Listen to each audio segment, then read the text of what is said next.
SJ. Welcome to Mvskoke Radio, your weekly source for tribal and community news, interesting guests and discussions, plus a local events calendar.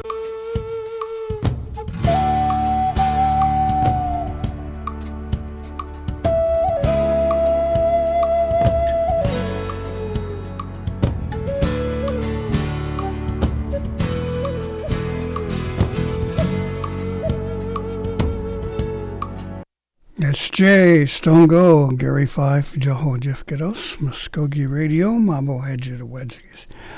Welcome to our program here. We hope everyone got through our bit of winter weather there okay. It was kind of cold there for a few days and kind of missed us all around.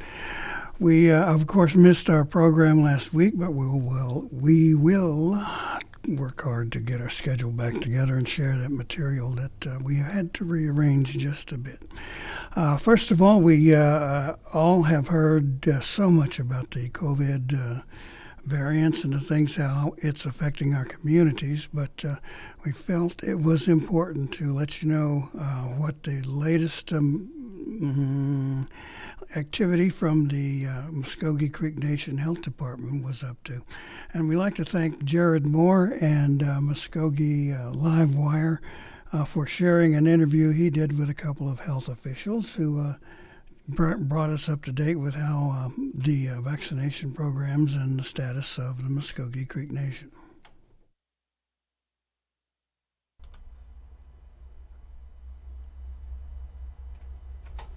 Okay, welcome back to Livewire. I'm Jared Moore, and this is Mvskoke Media's Livewire. We're going to do a COVID vaccine update today. Joining us via Zoom is Shoneen Alexander Ross. She is the Chief Performance Officer for the Mvskoke Creek Nation Department of Health, and we're also going to have Samuel Hubler, Director of Outpatient Pharmacy Services at the Okmulgee Indian Health Center. So thanks so much for joining us today, guys. Appreciate it. Thanks for having us, Jared. Okay, so let's just start off. And whoever wants to field this can field it. Where are we at in the vaccine distribution process at the Creek Nation right now? Like, can you give us just kind of a general update? Absolutely. So we are in the thick of it, to be quite frank. We are giving out plenty of first and second doses, but now have really started in heavily with the third dose and the booster doses for all of our patients here at Mvskoke Nation Department of Health. So we've been giving them out pretty much every day at each of the clinics. Okay, and could you kind of parse what the difference is between when you say third dose and booster? What are the difference between those two things? Absolutely. So most of our doses, so Pfizer and Moderna, require 2 doses to be considered a complete series. If we have a patient that is immunocompromised, so someone that may have had a transplant or is currently under cancer treatment or taking high-dose steroids, something that would limit their immune response to the vaccines, they are eligible for a third dose that's 28 days after they completed their initial series. And then for the rest of us that had the first and second dose, it is a booster dose, and we get that 6 months after we finish our series. Those people that have had the third dose, they're eligible for a booster after 6 months as well. So in essence, they will have 4 doses of either Pfizer or Moderna. Okay.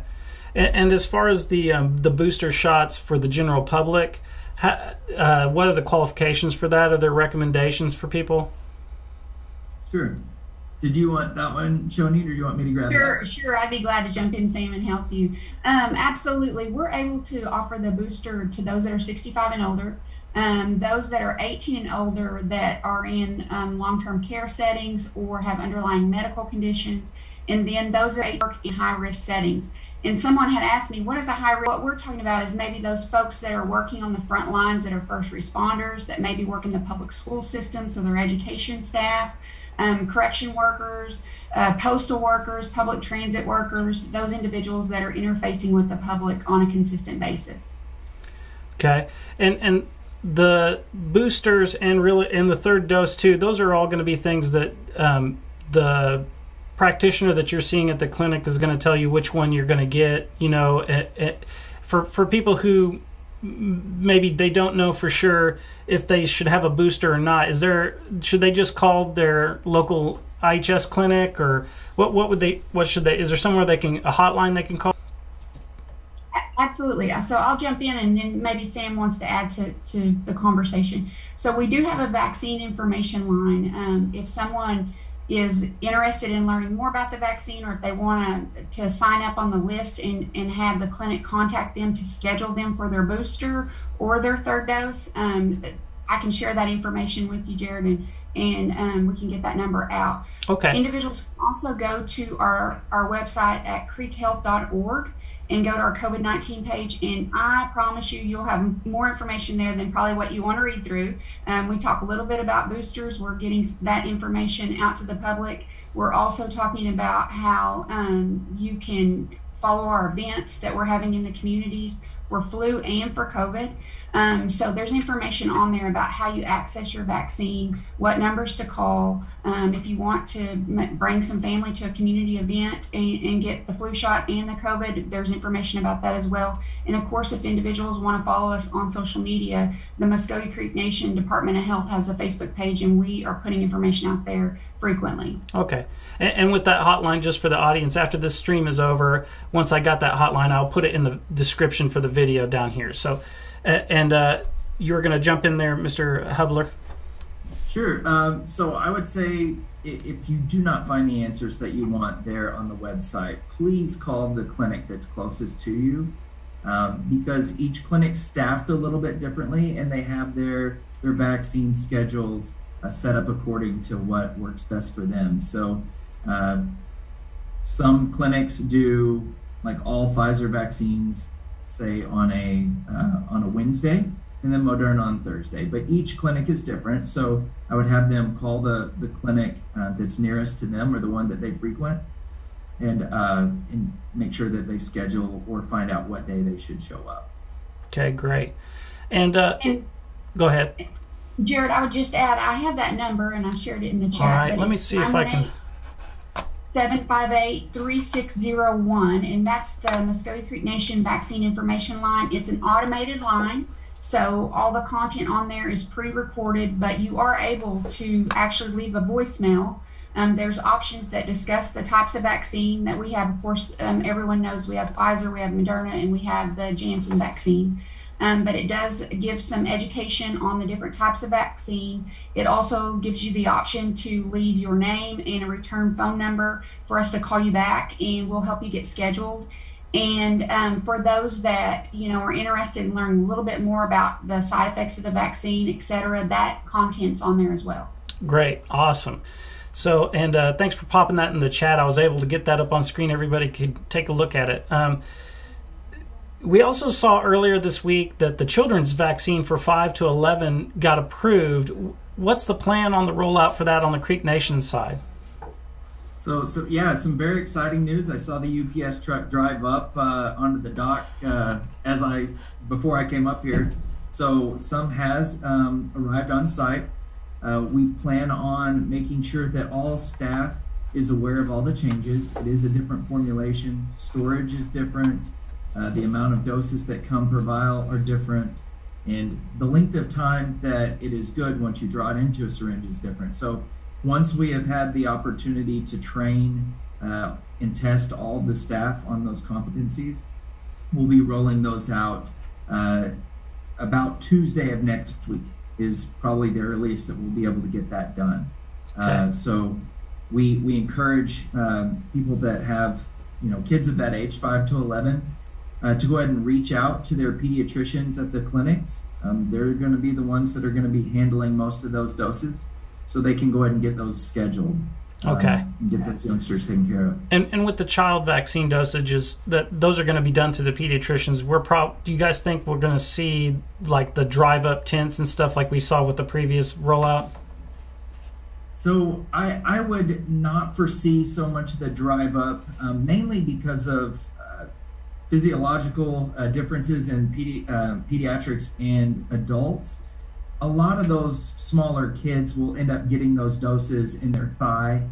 And so, having them, remove their pants or, in the cold weather, it's not an optimal time to do that for those kids. So Right. that's why we're working heavily with those pediatricians. And it'll be a great time to also make sure that they're caught up on any of their shots, and they'll have an opportunity to be seen one-on-one with a pediatric staff member, which is great. Awesome. Well, I want to take an opportunity while we're talking here to let everybody that's watching us on YouTube know if you got any questions about the vaccine rollout, whether it's about the third dose, the booster shots, or the child vaccines, just go ahead and pop your questions into the chat. Is there anything that we haven't mentioned so far about the vaccine rollout that you guys think is important? I would just add, Jared, I think we're still encouraging all of those that have not come forward to get their vaccine. We're still giving primary doses, so please reach out to your clinic. We feel that is so important. We're also offering the annual flu vaccine, so if that's something that someone is interested in getting, we can do that at the clinic as well. And we do have some community events that are still ongoing. So for those that have maybe been a little bit hesitant, we do have the medical leadership and the pharmacy staff in the facilities that are able to answer questions that they may have if they're concerned in particular about taking the vaccine. So we're still urging those that are unvaccinated to please come forward, because we want to move forward and out of this pandemic and return to what we know as a normal life. I kind of had a question along those lines too. From the perspective of the health system, we've seen a lot of articles and I guess you say speculation about COVID becoming endemic and being something that's kind of like the seasonal flu where you would go and get a shot for it. Is that something that you guys think is going to happen in the future? No, that's I'm with you. I've read lots of articles and spoken to a lot of experts, and I think we just don't know yet. I think that the way it's gone over the last year and a half, almost 2 years now, that's kind of the way it's looking. I'm still holding out and being optimistic that we can whoop this and put it behind us. But I'm also a realist that it may be something we may have to live with, and we'll just do the best we can and prepare ourselves and arm ourselves with the best tools to fight it, which, for now is masking and immunizations, washing our hands, Yeah, pretty much the same thing we do with flu. absolutely. And we talk about it all the time. Within the health system, we feel like the vaccine is one of our best tools, to help move forward. But Sam's absolutely right. We just don't know, and it's something that we want to make sure that individuals, have the information they need to make the best decision for them. But we're following that closely, and we're hoping and optimistic that those that are unvaccinated will decide to come forward and accept the vaccine, and they can protect themselves and their family. We know that when the schools returned in August, we experienced a spike, and although the positivity is continuing to go down, we still are having folks test positive. So it's not out of the community completely, and so it's still an opportune time to accept the vaccine and protect yourself, especially as we go into Thanksgiving and to Christmas and to the New Year. And I don't know about you, Jared, but I'm excited to be able to gather with my family, and I want to do it safely. I want my extended family to be safe and that sort of thing. So the vaccine is readily accessible for those that are thinking about those family gatherings. I think that's at the top of everybody's list, really. And we were talking about the downward trend in the daily positivity case rates in Oklahoma in particular.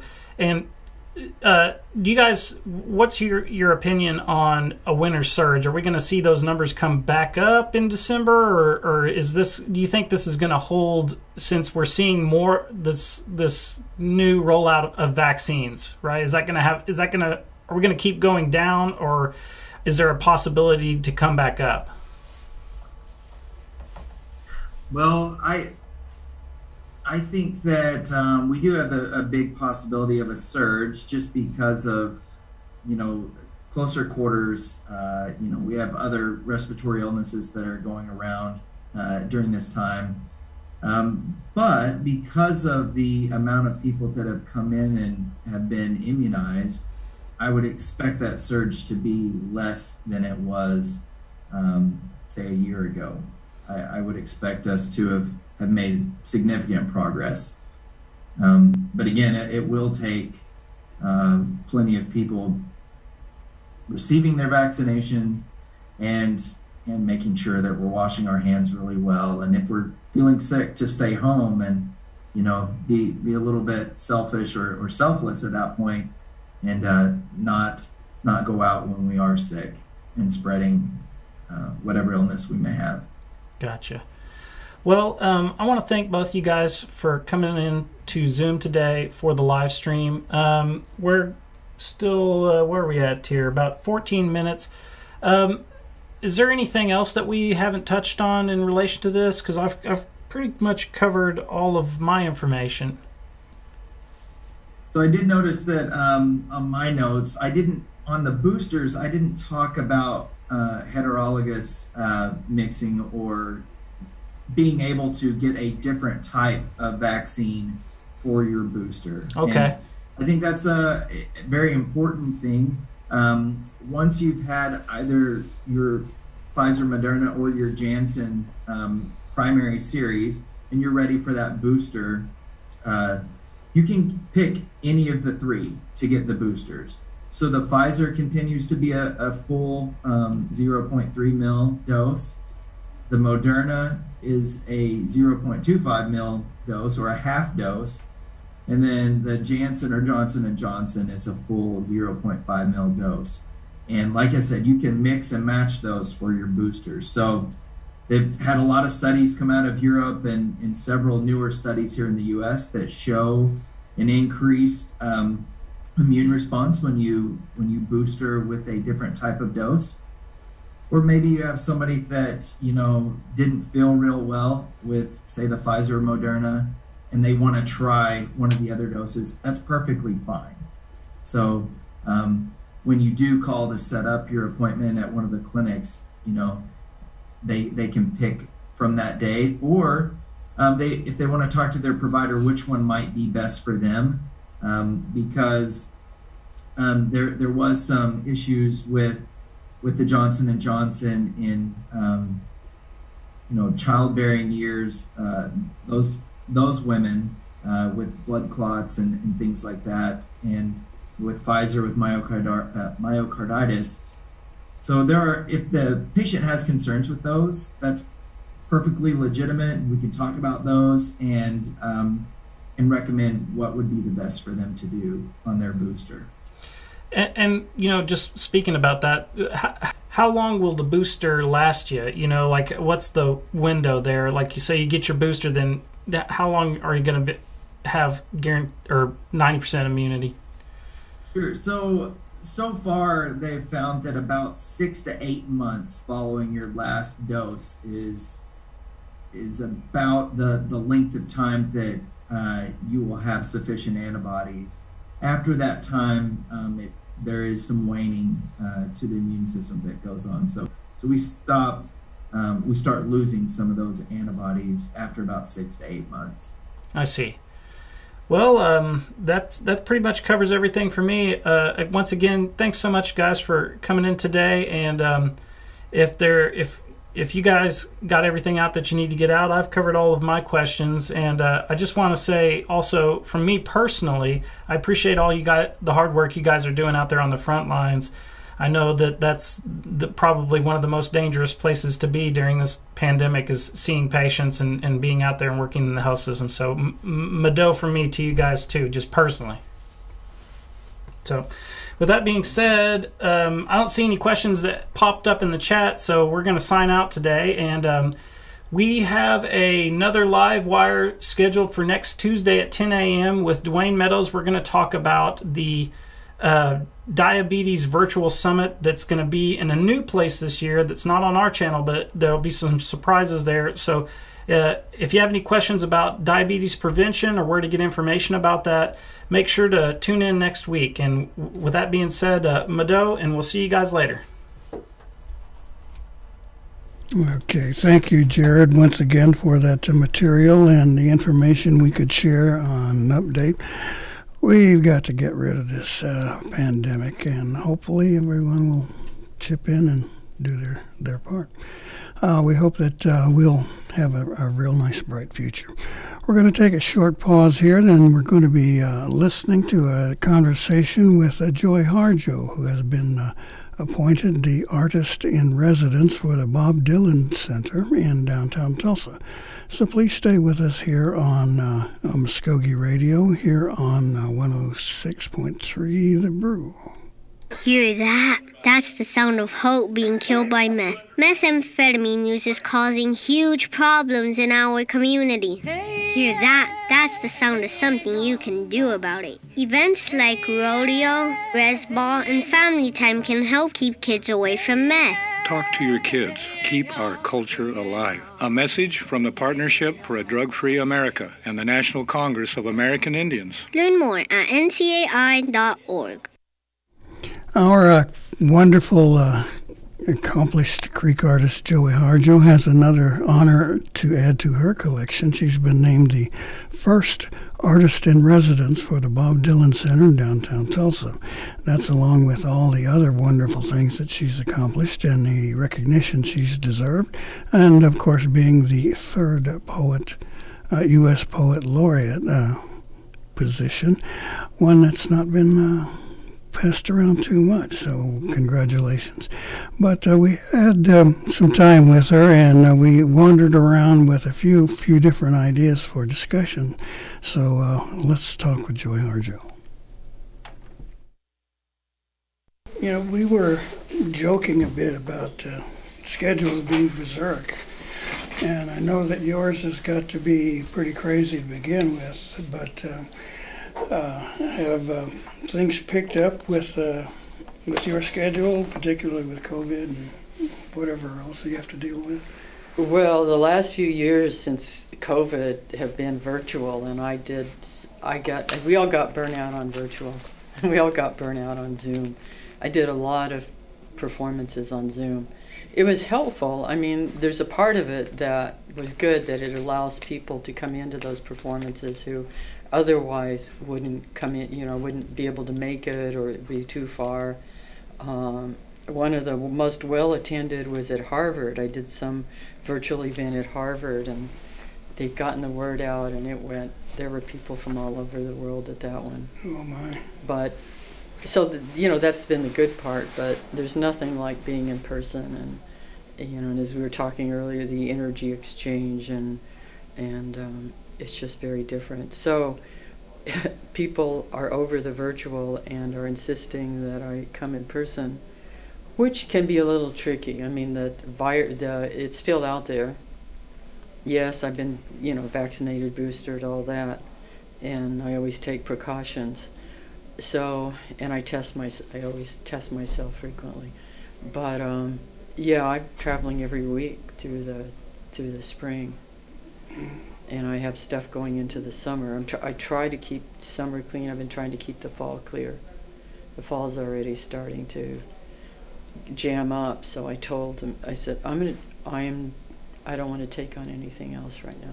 I've got so much going on that it's hard to do your work. It's hard to be there working on music and other things when you have to get on a plane, and then you come back and there's jet lag.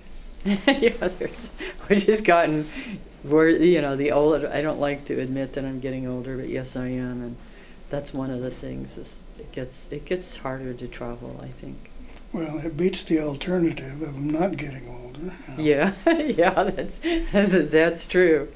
One of the reasons we wanted to get some of your time is another, shall we call it, another honor here in our own little community here in Tulsa. The Bob Dylan Center has named you as an artist in residence. Mm-hmm. What does this entail, and what did you think about that? No, that's really cool. The first question people ask me usually when I say, well, why in Tulsa? What connection does Bob Dylan have to Tulsa? Well, his song archives are here. The Kaiser Foundation were instrumental in buying Woody Guthrie archives and setting up the Woody Guthrie the Woody Guthrie Center. And so Woody Guthrie was one of, I think, of Bob Dylan's song ancestors. He was kind of his godfather. That was his model, his mentor, his earliest stuff. He was, learned his songs and mimicked him, and developed his own music out of listening and being immersed in all things Woody Guthrie. So it makes sense, and it makes sense in that way. And his song archives are here. There's going to be a big opening. It opens on May 10th. It's in downtown, the Arts District in Tulsa. And there's they asked me if I would play at the opening. Mm-hmm. The word is Bob Dylan isn't coming in, and my sense is that it's not his thing. It's cool, that there's a song archive center, but he's not. No, I haven't gotten to meet him yet. So there's no chance of a jam session then? Yeah, I kind of get that sense not. Yeah. Well, what do you think about being, associated with a performer of his stature and his recognition, around the world? And many people credit his music with kind of boosting along the youth revolution, and gave it some the music to go with. I mean, what do you think about that? Well, he certainly was a voice of a generation. I grew up, hearing him. He's older than me, of course, but I grew up hearing his music at Indian school. I remember learning some of his songs, hanging out with people, but yeah, he's always his lyrics came out of a kind of consciousness, or a sense of generational consciousness, and he kept growing and moving, and he's always had his detractors, because for one, when he went electric, I remember that. Two, then he became evangelical a fervid evangelical for a while, and then everybody always talks about how his voice, but it changes. There were about 10 years ago where I heard him. It was painful to hear him. It was painful. And now his last album, the one, he's getting ready to go on tour, and he will be in Tulsa, I think, March or April. I think April. But, his voice changes too. I mean, I think that's with any artist, you move forward with change, and some of the change is challenging. Change can be challenging. Some of it can be exciting, but it can be challenging because you're going, often that change means you go against something that you've already set precedents with, and people don't always want to go with you at first, or they don't always understand it. So I admire him for weathering, just being himself, one, and going through, continuing to take care of his gift and wherever it takes him. And I think I'm one of the few poets in this country who were thrilled when he got the Nobel Prize for Literature. I know he was reluctant, probably because of that, because he's a lyricist, but he's very much a poet. Very much. Uh-huh. Now, I guess with this new honor as the artist in residence, what is that calling on you to do? I mean, we have to produce something, performances. What does it involve? We're figuring that out. I mean, I'm helping with the setup and some of the choices for the library and right now, and the bookstore, and the store that will be in there, and helping. What's going to be emphasized at that center is creativity, which is right up my alley. Is encouraging people to be creative, and even the way some of the things you can do in the center are like that, And I think that's important. I mean, we live creative, you know, we live in a very creative story field, and we're all participants in one way or the other. So anyway, I like that part of the center.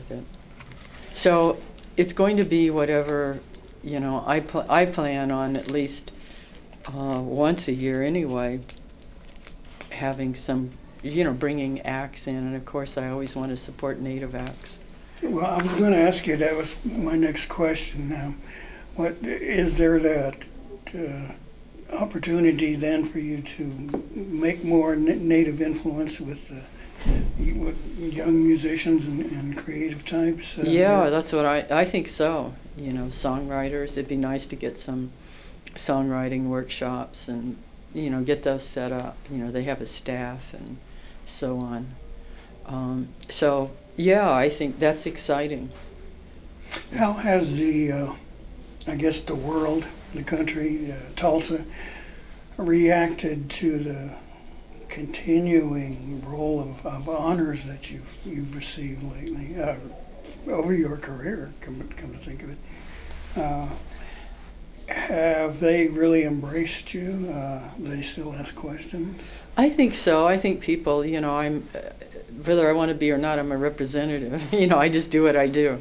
Most of it I do alone, you know, just working. But yeah, because it's their honor too. You know, if something happens, it reflects well, and it gives everybody. It helps. You know, I see it as a doorway, and it's helpful so that, you know, it helps other Creeks, other Natives, you know, other young. You know, it helps young people to see that, yeah, somebody from here is doing. It's possible. Or maybe you're a teenage mother out there, and I remember being a teenage mother in Tahlequah. My son's father, who, you know, I was married to briefly, was Cherokee from Tahlequah. And, you know, from Cherokees, that we lived with his grandmother who didn't speak any English. She did a little, but she would pretend out in the world that she couldn't, you know, couldn't speak. But I remember being there as a teenage mother having nothing, and wondering, you know, knowing that there was something I was carrying. I didn't always understand it. I still don't always understand it. But I thought, how am I going? I have no resources. I'd been banished from home for telling the truth, you know, and you know, I just didn't. My friends were family, but I had to figure it out. And part of that, I've been learning so much lately about beliefs and belief systems, and what belief systems get planted, even in the whole country, and what, you know, even personally, you know, as I've been watching, I think it's going on. I think a lot of families are going through it. People are having a hard time, and you know, you get older, you kind of, you know, become a counselor of sorts, you know, just because of the nature. And I am seeing how much belief systems. So it's made me look at my own and see how they got planted and what else needs to go there. And I think about that about the Mvskoke Creek Nation too. You know? Have you run into a situation then where old equals wise? I mean, yeah, and it's not true. Not always true. So it depends. That's why I always tell people. I hear people call in all their ancestors, you know, in prayer, you know, in different scenarios. They call in all the ancestors, and they think, don't do that. They're not calling the ones that are helpful, because some of them are still troublemakers. Yeah, some of them don't mean you well. There's jealousy even in that realm. You know, always call in those who are helpful or who can be helpful to you. And so, yes, getting older, I think, you know, you either become wise or a wise ass or both. But yeah, I mean, at some point you do have a perspective. You know, there are things, you know, I realize I'm at that age where, you know, it was the long ago, you know, when we didn't drink Cokes every day and they were 5 cents a bottle. Mm-hmm. I was telling my stepson how cigarettes, I smoked for not very long. I got, you know, when I got pregnant, I quit. But they were like 25 cents a pack. Mm-hmm. Yeah. Gas was 20 cents a gallon, something. Yeah, right. In the olden days, but there, and too, I was thinking how the mind field has shifted. About the other day, I have all my devices, and I just thought I shut them down. I thought, no, I remember just reading and thinking, and just being, and breathing, and not always. It becomes an addiction to always be hooked up to something, to distract. A lot of it becomes a distraction from really doing what you feel moved to do. Like I say, you might be young and feel trapped, but you take a step at a time. A step at a time. Sometimes the steps go backwards, and that's happened. I mean, it's been. I appreciate the success. I can't think about it. I just do what I do, and there were years where I had all the doors slammed in my faces, turned down. I still get turned down for things I apply for. It's that's just how it is. That's just how it is. That's hard to believe. It's true. Well, one of the things where the door was not shut in your face was the poet laureate position, and now you're in for round 3 and unprecedented. Maybe one or two other people in all of our history has ever been that. Robert Pinsky was the only other one, and there were circumstances around both of our 3 years.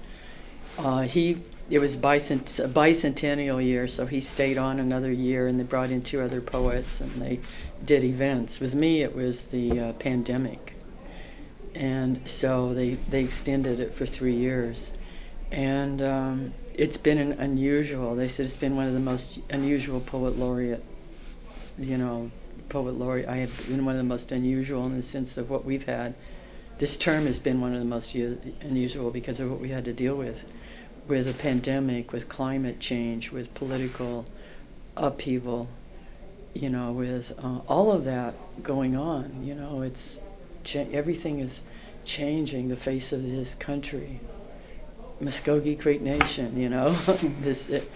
The McGirt decision in Tulsa and the state of Oklahoma, all of this stuff has been going on. Has that McGirt decision and a renewed battle over sovereignty affected you at all, and perhaps what you produce or way of thinking? Oh, definitely.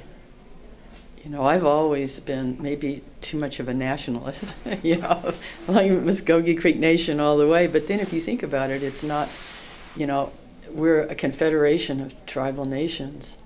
And I remember being at a gathering about 20 years ago with Stephanie Berryhill. And she and I were the only 2 women, I think, and it was a lot of these Mikos. And I always remember one of the Mikos saying, well, that's not how we call ourselves. It's not, it's more, you would call yourself, your identity would really go back to your clan, more so than even ceremonial ground, that it goes back farther. But yes, of course it affects how I think about things.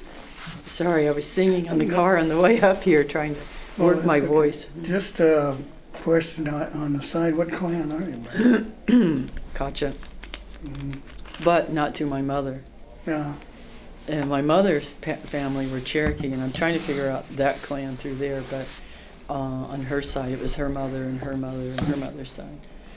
So, Kacha through my father, but okay. And then Wind, the other one was Wind, which is kind of interesting. That grandfather, I'm very close to him spiritually. He's helped me out, and that might sound weird, but he has. And he's the Wind clan Eufaula Canadian. And the wind, it's just weird. I play a wind instrument, so he's always helping me. And I always say the saxophone is my healer, because I almost died twice from pneumonia when I was younger. And I was born dying with lung stuff, Supreme. And so that wind instrument, that saxophone, is my helper. Right. Yeah. Let me shift gears back to the poet laureate world. Now, you were working on a project, I guess, to sort of locate many of the native writers and poets around the nation. Yes. and their work. Is that project complete? Is it just still developing? What's the status? A couple of things. I just had a meeting about it because my laureateship ends the last week of April. Everyone's invited. There'll be performances by native poets, and then we're going to have a dance party. Yeah. And that will be in D.C., Washington, D.C., the last week of April. So, and it's in celebration, too, of a new Native writers organization called INNAPO, which will help bring up younger Native writers across the country. So it ends. I'm excited that it's in. It's been a good run, but I'm thrilled to pass. It hasn't been an honor, and it has honored Native people. So that project, the reason I had 2 terms, you get 2 terms if you do a project. And I worked with the maps. I've always liked maps and geography. So I worked with that department at the Library of Congress and putting together a map. It has no English words. It's all earth and water, a map with all earth and water, and there's 47 native poets on it. We wanted 50, and a few of them fell out, and we couldn't replace them at the last minute. So we have 47, and they're placed geographically, and they talk about place.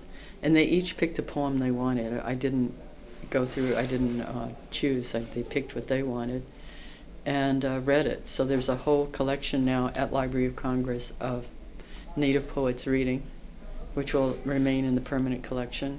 And now this map, which can be, there's also a teacher's guide and teacher's tools for a toolbox for the map. And we were talking, it's not set up yet with an organization to continue this map and other efforts to promote Native poets in the country. And I was teasing my boss at Library of Congress. I said, wait a minute, my term ends, you're getting me into more work. But no, I said I would help shepherd that to make sure that, that Native poets are, have a place. In your research there and discovery, were you surprised by the numbers of talented people, Native people around the nation? Does that tell you anything about how our cultures and folks are developing? Oh yeah, I think so. I mean, I keep in mind, I've learned, maybe that's how I got, through being a teenage mother, is trying to focus on what was possible and seeing that in people. Of course, that got me in trouble. Trying to, save people or whatever. But no, I think I've seen in the young people, and older people, because sometimes people, especially women, will raise children and then they start really coming into their power when they're like in their 40s and 50s and so on. People, and not just women, but especially women, if they've, or men who have had certain obligations, or people start really coming into their power and really knowing who they are and have seen a few things. But yes, the young people are amazing. I think they must come into the world at this point knowing that there's, these children coming in are probably the ones who are the builders. That's my sense of it. The ones who know how to build, they're coming in and like packed with ideas and gifts that are to be used for this particular time, as Native nations rise up and continue to rise up, because these are our roots. Our roots are here, and this country is not, will not survive without, that Native nation's place being acknowledged and used. We have useful information, case in point, fires, how, the fires, using fires to control fires in the West. Mm-hmm. There's all kinds of knowledge. Yeah, controlled burns. Controlled burns, thank you. I couldn't come I up did with a the couple weeks in PIO on the fire crew out there. I was Uh-huh. amazed by what was going on. Now, would you have an assessment of how we're doing? I mean, the progress that Native people have made for themselves, perhaps the image that other people hold of us, the changes you've seen in your life. Where are we now, so to speak? Have we evolved, continuing to evolve? Well, I came up, and you did too, in that generation of Native rights movements, which kind of came on the tail of civil rights, empowerment, rather than shame or trying to fit in or it's, empowerment of Native peoples and working towards sovereignty. I remember before people even used the word sovereignty. Mm-hmm. Yeah, I remember that coming into the vernacular and people speaking of it. So as a student, I left here to go to Indian school. I went to IAIA. Richard Ray Whitman was there. He was in the postgrad program.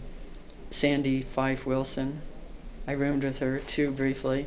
We were always changing around roommates, but yeah, she was great. Phyllis would come and visit sometimes. I think she had gone there, but yeah, it was a time of. I remember even being at that school, and we were all fired up about what it meant. The kind of hybrid, not hybrid, but what happens with, getting the excitement of getting to study arts from all over, and then incorporating them into maybe a Muskogean reality. And what cool stuff could come out of that. But we were thinking about, empowerment, cultural empowerment, even then as kids. One of the things I remember was a lot of attention being put on Hollywood movies and TV shows, and the portrayals of our people, and how we had some pretty ridiculous stuff out there for insulting things. Oh yeah. And then people started to wise up and then let Native people produce their own. And I remember the splash that Smoke Signals made. That movie, mm-hmm. People just woke up and said, "Hey, wait a minute. We don't have to be, standing in the background grunting and falling off of horses and all of that kind of thing."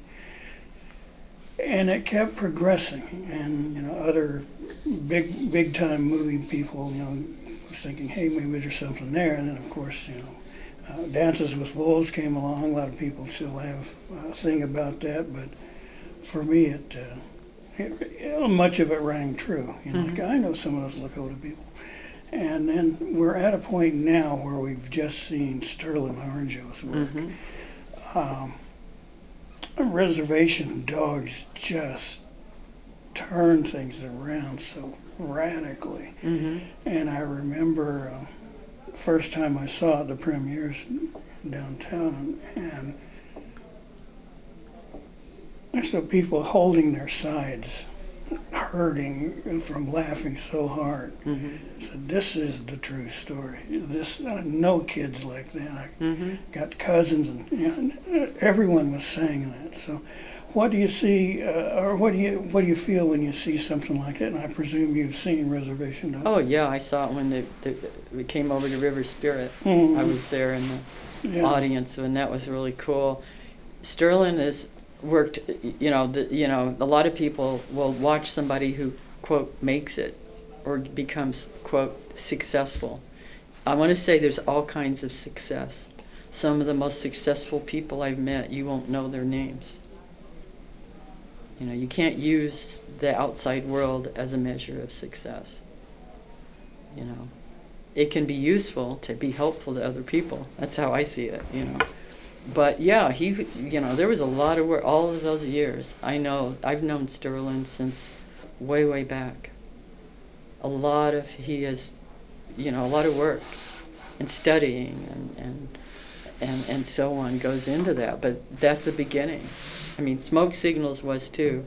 I have my own critique about, critiques about Smoke Signals, but. And there's Powwow Highway too. Yeah, and Powwow Highway.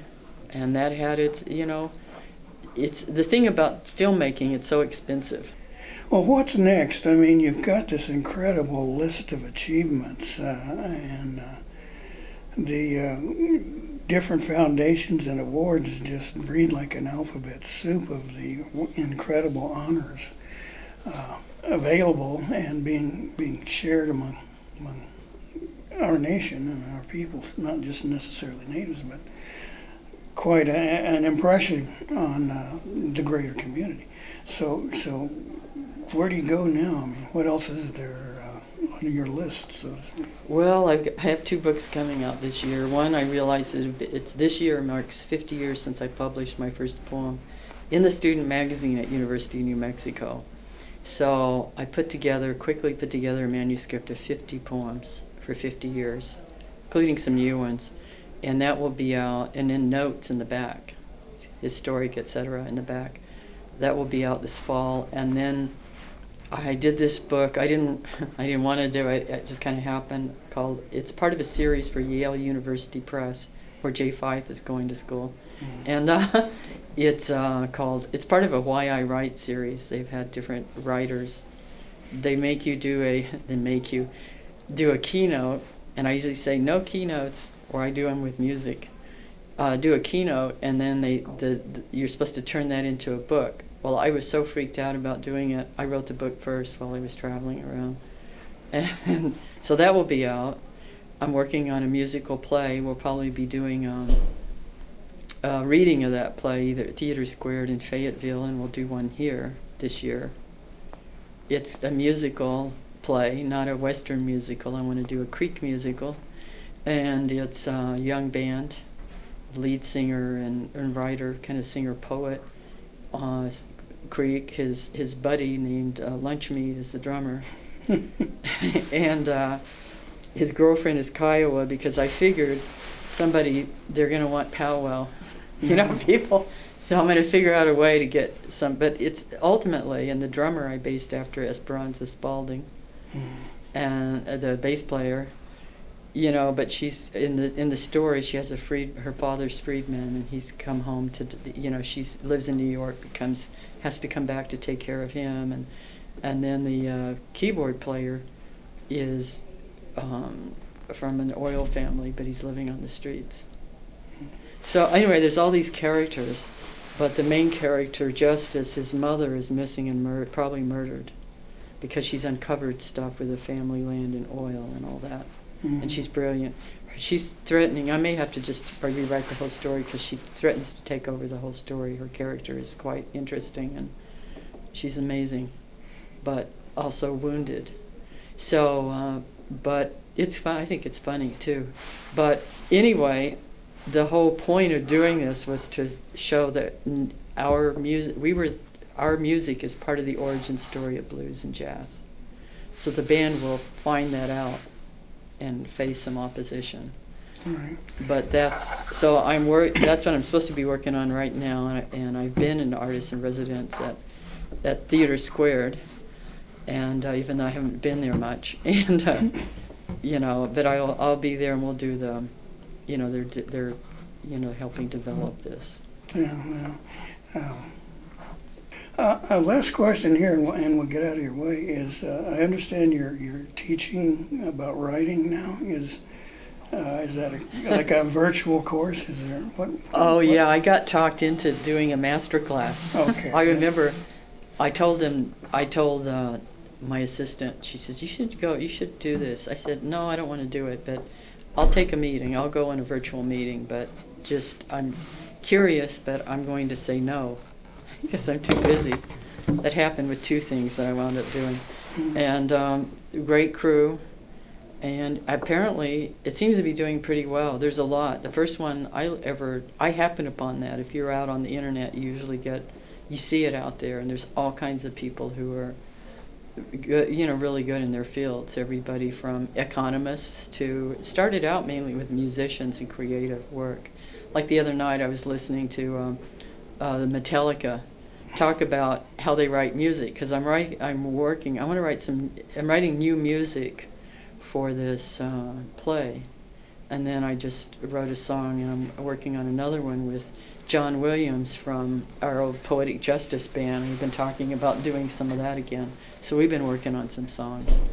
So I'm curious about other people's, how they work, because every song is kind of different. And I'm a very rhythm oriented, but I also am good at coming up. I improv. People don't know that. I did a show in Wake Forest, and I got up and just played and played. It was just stuff I made up while I was standing up there. Jamming. Yeah, just jamming. And so anyway, yeah, there's the great music scene. Jesse Ed Davis. Mm-hmm. I actually recorded something with him. No, with John Trudell. I was out in L.A. and doing something, some reading or something years ago, and John got a hold of me and said, "You want to hang out?" Yeah, and I said, "Sure." And he took me over to Jesse's place, where he had a studio. So John and I recorded some tracks. But I don't know what happened to him. John got mad at me. Because yeah, for a while we were okay, a while, because he had different he had different ideas than I had about it's like, no, I'm not interested. That's is all I'm gonna say. And so, but no, he was gifted, and John was, but Jesse Ed was amazing. He was a nice guy. I mean, that was one thing. He was also Creek. I didn't know that. I know he was Kiowa. I thought he was Kiowa. But he was also Creek. Remember that? Yeah, I did. I think chat with him once, and I think he told me.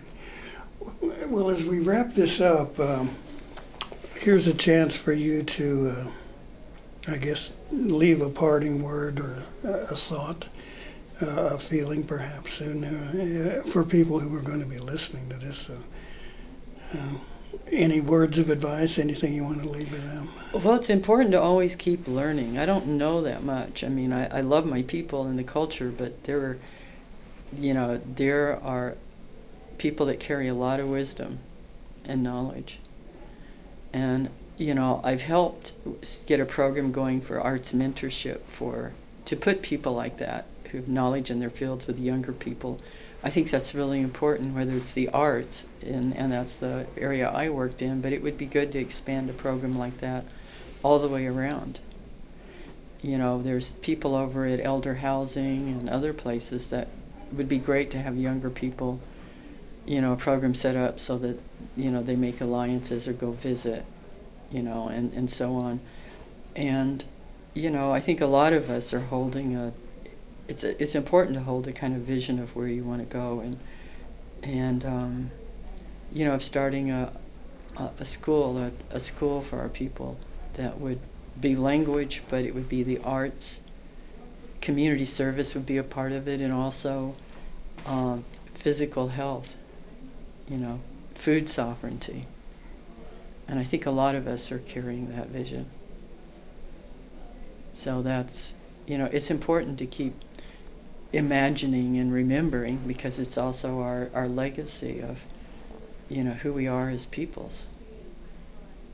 And to go forward that way rather than all these images of colonization and of failure and so on. We have to turn the other direction and keep moving. It's like that fire that people kept moving towards. You keep moving towards where there's illumination. Even if you're on the street or in a place where you feel like, how did I get here? You just have to keep that. And people will help. That's the other thing. You have to ask for it. A lot of times you have to ask for it. And sometimes people don't even know that they can ask for it. And that's spiritually, and that's even in the community. And people, that's how I got to here, is I've been in impossible situations. And I've written 2 memoirs, but they don't even go near. They don't go near, because it's not necessary. It's not necessary to tell all that. But there's always people. There's always somebody there. Yeah, you have to learn to ask for help, though. Right, and sometimes that's pretty hard to do. Yes, it can be very hard to do, because if you grow up that way and if you grow up thinking, well, nobody's there, First, you have to admit that you need the Yeah, and that's another whole, that's Well, another yeah, whole, another whole program there. yeah. But Joyce, thank you so much. We appreciate you making time to come by and talk with me and share some thoughts and give us kind of an update on your career.